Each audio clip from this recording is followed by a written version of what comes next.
L'association s'appelle Lou-Recantu del Pompiers. En langue d'Occitanie, Lou-Recantu veut dire le petit coin. Ah, d'accord. Dans le petit coin des pompiers. Très bien, voilà. Merci beaucoup Michel. Alors on va faire justement connaissance avec vous et votre association, parce que c'est au nom de l'association que vous êtes parti. Oui. Donc, alors vous êtes allé jusqu'où? Moi j'étais jusqu'à Lviv, en Ukraine. D'accord. Le but c'était d'aller faire un cadeau d'une ambulance à l'hôpital de Lviv, du matériel, et suivre les instructions des pompiers sur place afin de pouvoir aider au maximum la population en détresse, les réfugiés. Et après, je vais vous expliquer. Oui, voilà. Vous allez... Je vais rentrer. Oui, bien sûr. Allez, on y va.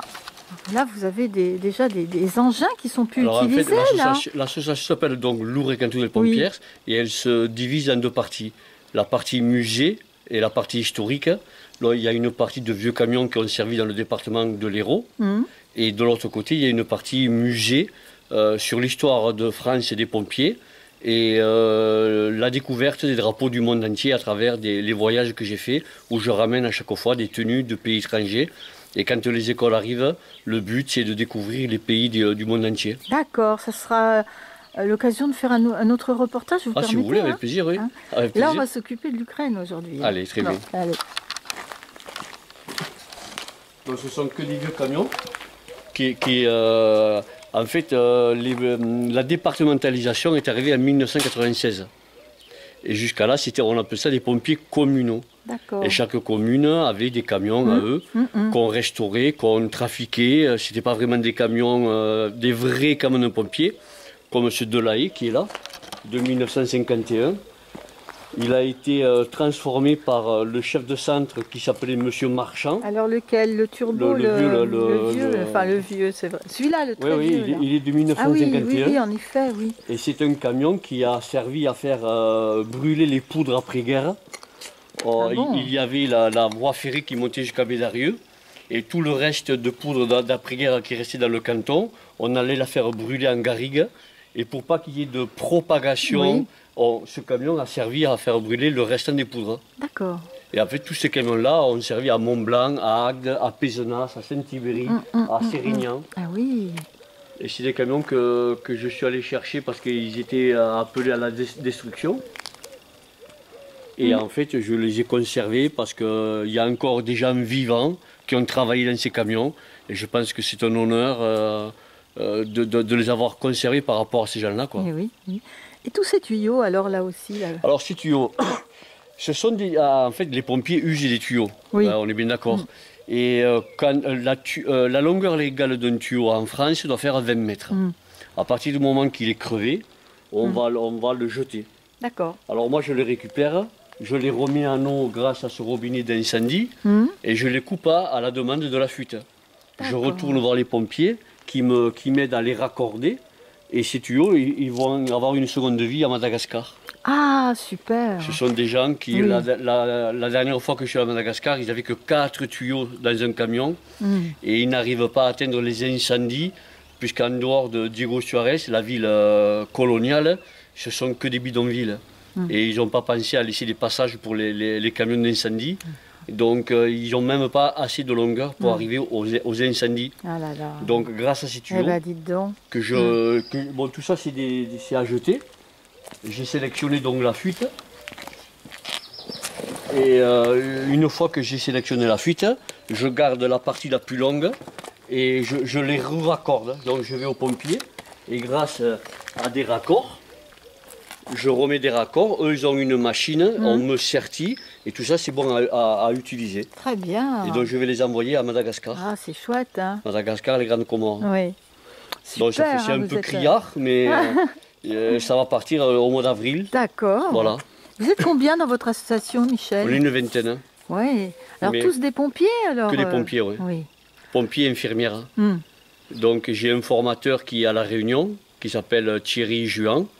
Qui a servi à Mayotte, quand Mayotte est passé français. Il était formateur dans le Var, on lui a proposé une place à Mayotte qu'il a accepté. Donc il a pris sa retraite là-bas, aujourd'hui il s'est retiré à La Réunion. Et comme il était formateur dans l'océan Indien, on s'est croisé à Diego Suarez Et lorsqu'on fait des formations, il passe en premier, il va faire des formations incendie. D'accord. Donc lui, il est sur place. J'ai une infirmière qui travaille en Espagne, qui est de l'Équateur. Elle a eu son diplôme à l'Équateur. Elle est aujourd'hui, elle est active sur l'Espagne. Et elle aussi, quand on s'en va aux Grandes Comores, Madagascar, elle donne son appui au niveau des dispensaires pour donner les premiers soins et les conseils avec le matériel européen. Eh ben, vous en faites des choses, hein. Bravo. Hein. Alors Michel, vous êtes parti au moins 15 jours là. Tout à fait, 2 semaines voyage entières, a dû... Comment ça s'est passé le voyage alors? Alors le voyage, pour l'aller, c'est toujours facile, on est frais, on est dans un état de motivation, on est dans un état de découverte, on est nombreux, on est motivés. Alors vous étiez combien? On était 13. 13 dans 6 véhicules. Oui. Et en fait, le but... C'est carrément un convoi là. Hein. On est parti à 6 véhicules, 13 pompiers, avec au commandement le capitaine Fiorina, chef de centre de Théoul-sur-Mer. En fait, c'est lui qui a reçu la première demande de l'ambassade d'Ukraine en France. Les pompiers français, encore aujourd'hui, ne peuvent pas s'investir dans le pays. C'est tellement délicat, la tendance est tellement délicate qu'ils ne peuvent pas s'investir. Donc, qu'a fait l'ambassade? Elle s'est mise sur les réseaux sociaux et a tapé sur les associations à appellation pompiers. Voilà, bah, bonne Donc idée. moi je m'appelle Louré Cantou del Pompier, c'est Action Solidarité Sapeurs-Pompiers de Théoul-sur-Mer. Donc on a été contacté et rapidement on a monté un convoi de 6 véhicules complètement armés de consommables de soins d'urgence pour faire une première approche à l'hôpital. Et le but c'était d'aller offrir une ambulance à l'hôpital de Live. Donc, chose qu'on a réalisée. On est allé donc... Alors cette ambulance, elle venait d'où cette ambulance? Alors vous l'avez récupérée comment? Alors en fait, chaque SDIS renouvelle son parc automobile.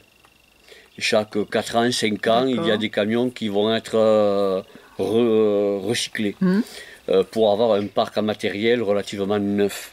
Et le SDIS, moi je fais partie du SDIS 34, je suis parti avec les collègues du 06. On a des contacts avec les gens qui ont des pouvoirs de nous rétrocéder des véhicules. D'accord. En principe, les camions sont vendus au centre 15, ici pour l'Hérault. C'est en fait, comment dire, une réserve de véhicules d'État. Cet argent est récupéré par l'État, forcément, et ça fait un roulement financier. Donc il vous a fallu demander des autorisations, beaucoup de choses, non? Ça a été rapide, je veux dire.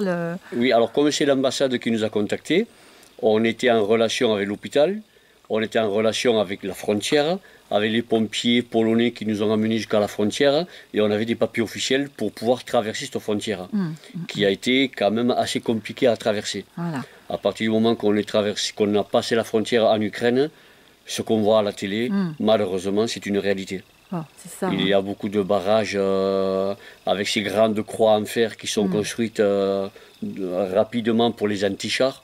Ils ont pris des gros blocs béton, ils ont fait des trous, ils ont fait des blocos. Ce sont les Ukrainiens qui sont là. Les Ukrainiens qui ont fait ça.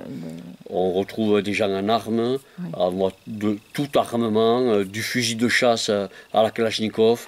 Et malheureusement, on est vraiment dans un pays en guerre. Alors quand vous arrivez, bon, ils voient tout de suite que vous êtes là pour les aider. Alors tous les véhicules sont floqués, avec une croix rouge, avec Fire Rescue. On est vraiment identifiable à travers les gyrophares bleus, à travers 3 camions qui sont pompiers, 3 camions qui sont blancs mais totalement floqués avec des croix rouges. On a des papiers officiels, bien sûr, et ça nous facilite l'entrée en Ukraine. Mais vous êtes fouillé quand même Complètement. Complètement, plus au retour qu'à la sortie, qu'à l'entrée. Ah oui? Oui, complètement. Oui. Ils ont peur de tout, ils sont très méfiants. On a croisé un convoi de la Croix-Rouge allemande qui était très long, impressionnant. Et comme on les a doublés sur un aire de repos, on s'est arrêté et dit on va les voir passer et on va les photographier. Tellement c'est impressionnant. On a été vite encerclés par des gens en civil qui se trouvaient que c'était de la police aux frontières. Ils ont vite mis des brassards, nous ont saisi les appareils photo et nous ont demandé d'effacer toutes les photos qui pour eux pouvaient être compromettantes. D'accord. Donc même dans les checkpoints, comme on dit, dans les barrages, discrètement, un d'entre nous a eu l'idée, c'était quand même assez frappant comme scène. Un d'entre nous a voulu prendre une photo discrètement avec son téléphone portable et on n'a pas vu arriver les gens et ils nous ont mis sur le côté. Et encore une fois, ils nous ont pris les appareils, ils nous ont fait effacer les photos. Ah bon, pourquoi alors Je pense qu'ils pensent qu'il y a des espions, ils sont sur la crainte, ils ne savent pas qui on est, qu'est-ce qu'on fait là, on est des étrangers, donc ils ne prennent aucun risque. D'accord. Vous avez vu des Russes, vous avez croisé des... Non, nous on était à Lviv, on était quand même encore, jusqu'à ce qu'ils bombardent l'aéroport, on était encore en zone verte, comme on peut appeler ça une zone verte, une zone de tranquillité. Et un jour en pleine nuit, ce sont les sirènes de la ville qui nous ont réveillés, et ça tremblait jusqu'à la caserne des pompiers, ils venaient de bombarder l'aéroport de Lviv. D'accord. Donc vous avez été reçu à la caserne donc, des pompiers de Lviv. De Lviv, tout à fait. D'accord. Alors, comment vous avez été accueillis? Est-ce que vous avez vu de la population quand même? Est-ce que vous avez... comment ça s'est passé Est-ce que vous êtes resté combien de jours là-bas? Alors nous, on est resté 4 jours à Lviv. Et le restant, on s'est retranché à la frontière polonaise, où on a été aussi invité par les pompiers de Zaklinski, où ils nous ont accueillis vraiment chaleureusement et nous ont confié des missions journalières. Il y a tellement d'arrivages de produits de toute l'Europe qu'on avait besoin de bras. On était à disposition des pompiers lorsqu'il y avait des incendies, on partait avec les pompiers les aider. Et chaque jour, nous avions une mission différente pour essayer de faire au maximum aider la population. Parce qu'il y a beaucoup de gens qui se rendent volontaires. C'est impressionnant l'organisation qu'il y a en Pologne et comme en Ukraine. Les gens viennent spontanément offrir de leur temps libre et tout est vraiment pris en compte, tout est bien géré, tout est vraiment c'est bien organisé. très bien organisé. La Pologne, elle est vraiment... c'est étonnant. Alors ce sont des gens relativement impressionnants. Oui. Puisque dès notre arrivée, avant qu'on soit en contact avec les Ukrainiens, on est resté les premières 12 heures à la frontière où on a vu des norias de bus, de pompiers. Les gens en fait ne restent pas à la frontière, sont pris en charge immédiatement. Bien sûr, il n'arrive que des mamans, des enfants et des mamies. Et là où j'ai été surpris, c'est qu'il n'y a pas un seul bruit.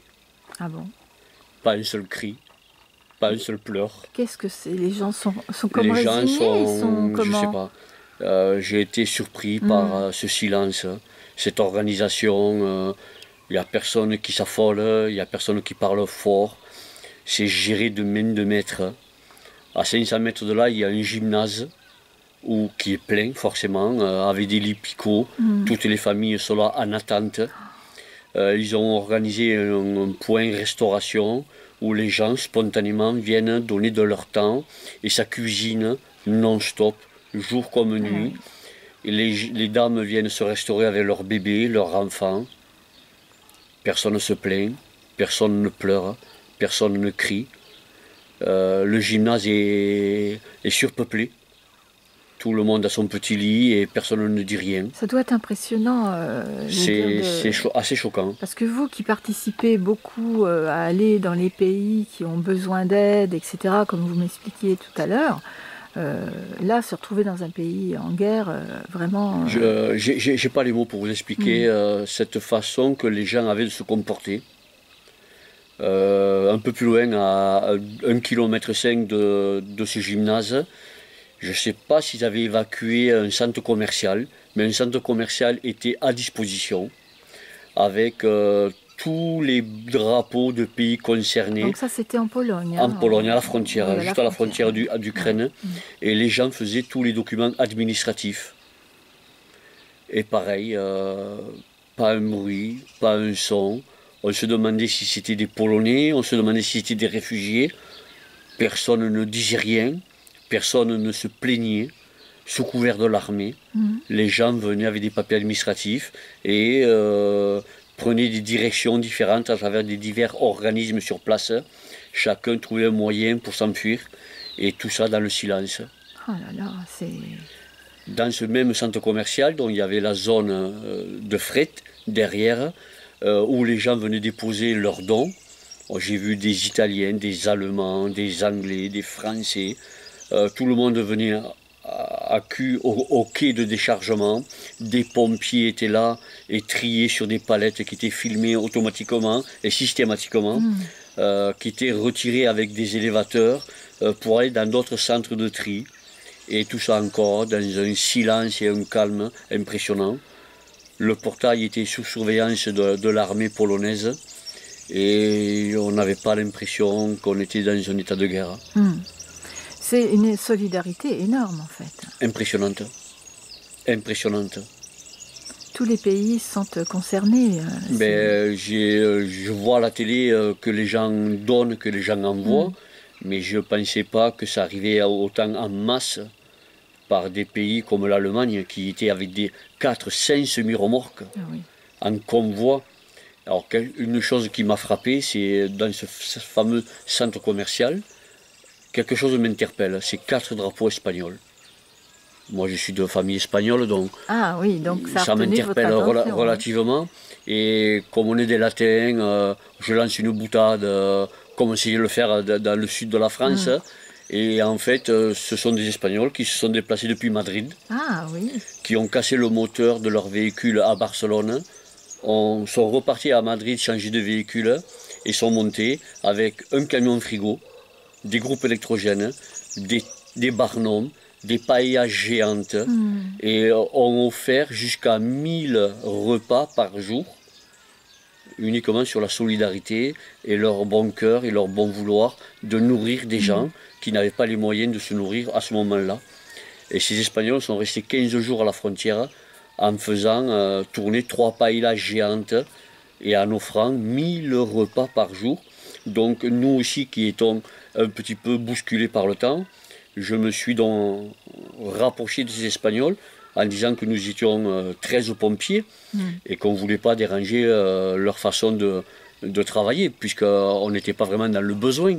Et en fait, ils nous ont dit on est là pour nourrir les gens, pour aider. Et donc ils nous ont nourris ce jour-là à midi, gracieusement.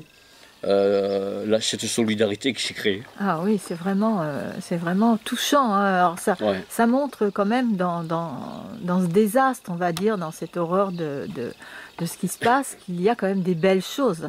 Les humains sont capables de beaucoup de choses. Hein, c'est énorme. Là, ce que j'ai vu en 15 jours, c'était vraiment touchant.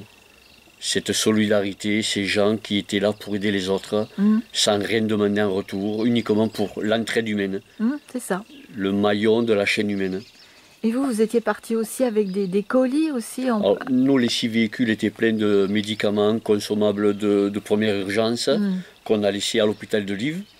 Et en fait, une fois qu'on a pris contact avec le directeur général, on avait un poids lourd qui était prêt à partir depuis Nice.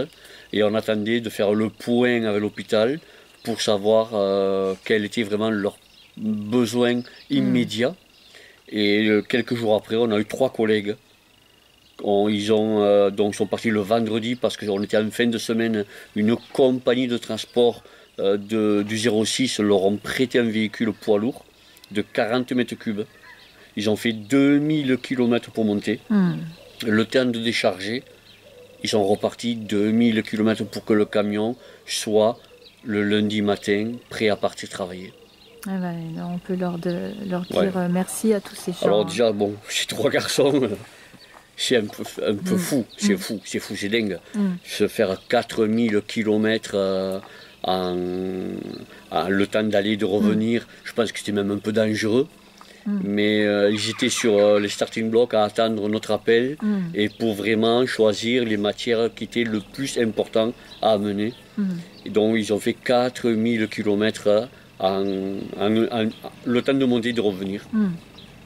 Et donc on a eu cet appui de poids lourd qui a été vraiment un complément important pour équiper l'hôpital de Live. Alors, là, qu'est-ce qu'ils vous ont dit là quand vous êtes repartis? Quels sont leurs... Alors, malheureusement, et ils nous ont montré des photos assez frappantes, les Russes tirent sur les ambulances. Ah bon?